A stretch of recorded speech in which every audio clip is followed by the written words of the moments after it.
জানেন মহাদেব কেন মাথায় চাঁদ ধারণ করেন? আসলে এটা কোনো অলংকার নয়, এটি এক ভয়ঙ্কর অভিশাপ ও মহাদেবের অসীম করুণার গল্প, যেখানে এক অহংকারী দেবতাকে মৃত্যুর অভিশাপ থেকে রক্ষা করেছিলেন। একবার প্রজাপতি দক্ষ তার ২৭ কন্যার বিবাহ দিলেন চন্দ্রদেবের সঙ্গে, যারা আকাশের ২৭টি নক্ষত্র। কিন্তু চন্দ্রদেব কেবল রোহিণীর প্রতি আসক্ত ছিলেন, বাকি ২৬ জন স্ত্রীকে সম্পূর্ণ উপেক্ষা করতেন। অপমান সহ্য করতে না পেরে কন্যারা পিতার কাছে অভিযোগ জানায়। ক্রোধে দক্ষ কোনো সতর্কতা না দিয়েই অভিশাপ দেন, তুমি আমার বংশের অপমান করেছ, তাই তুমি ধীরে ধীরে ক্ষয় হয়ে যাবে ও মৃত্যুবরণ করবে। অভিশাপ লাগতেই চন্দ্রের জ্যোতি কমে যেতে লাগল ও তিনি ক্ষয় হতে শুরু করলেন। তখন মৃত্যু ভয়ে কাঁপতে কাঁপতে তিনি ব্রহ্মা ও বিষ্ণুর কাছে গেলেন, কিন্তু কেউই প্রজাপতির বাণী অমান্য করতে পারলেন না।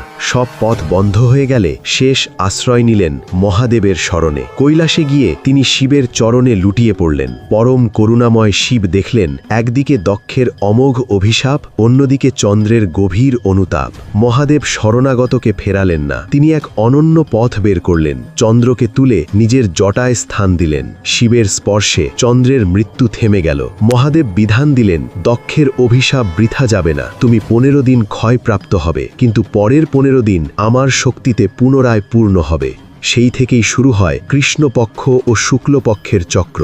শিবের মস্তকের এই চাঁদ এক চিরন্তন প্রতিজ্ঞা, যতই দোষী হোক, কেউ যদি সত্যিকারের অনুতাপ নিয়ে তার শরণে আসে, তবে মহাকাল তাকে মৃত্যুর মুখ থেকেও ফিরিয়ে আনেন। মহাদেবের দরবার শুধু ন্যায়ের নয়, পরম করুণার দরবার।